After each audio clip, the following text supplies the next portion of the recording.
Do you guys remember Victor Crowley? Yeah, me too.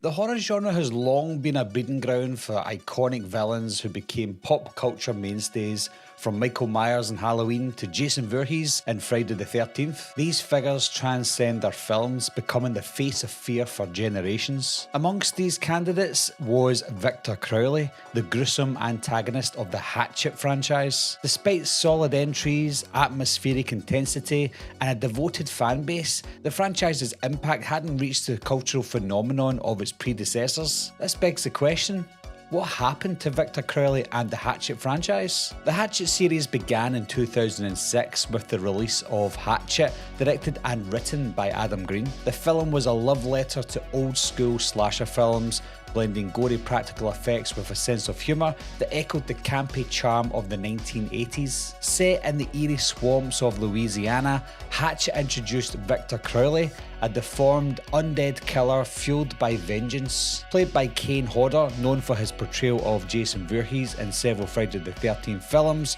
Crowley became an embodiment of relentless terror. Critics and audiences praised the first film for its practical effects, atmosphere. The setting, with its dense fog, looming trees, and murky waters, created a foreboding mood that perfectly complemented the carnage. The tone balanced visceral horror with comedic moments, making Hatchet a fresh yet nostalgic experience. Adam Green then followed the original with Hatchet 2, Hatchet 3, and then finally Victor Crowley. Each installment maintained the franchise's commitment to gore, atmosphere, and dark humour. However, despite the qualities, the series never achieved the cultural prominence needed to elevate Victor Crowley to the pantheon of horror icons. Adam Green's passion for horror shines in his work. Born out of his love for the genre, Hatchet was a bold attempt to bring the classic slasher format into the modern era. Green's deep respect for horror's history is evident not only in the Hatchet franchise, but in other projects such as Frozen. Frozen showcased Green's range as a filmmaker,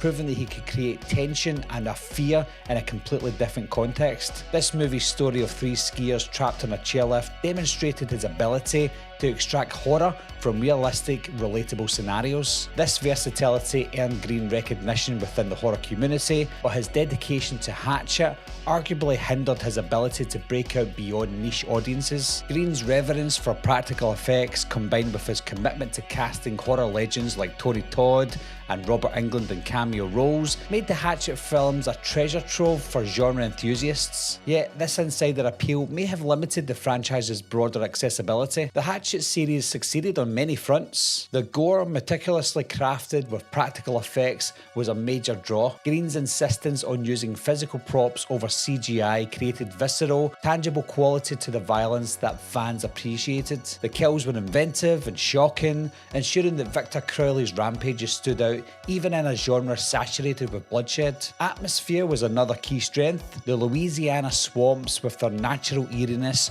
provided an ideal backdrop for horror. The combination of sound design, lighting, and set dressing transported viewers into a world where Victor Crowley could plausibly exist. Additionally, the film's humour set them apart. While many slashers leaned heavily on grim tones, Hatchet embraced its absurdity. This balance of horror and humour gave the series a unique identity. Despite these strengths, the Hatchet franchise struggled to elevate Victor Crowley to the level of Michael Myers or Jason Voorhees, but I feel several factors had contributed to this. Unlike major studio-backed franchises, Hatchet was an independent venture. Its marketing budget was modest, and its theatrical releases were limited. This made it challenging to reach a mainstream audience. While the franchise's throwback style appealed to hardcore horror fans, it lacked the broader appeal necessary for widespread cultural impact. The humour and extreme gore, while strengths for genre enthusiasts, may have alienated casual viewers. By the 2000s and the 2010s, the slasher subgenre was crowded. Iconic characters like Freddy Krueger, Chucky, and Ghostface already dominated the horror landscape. Newer villains like Art the Clown from Terrifier offered fresh alternatives,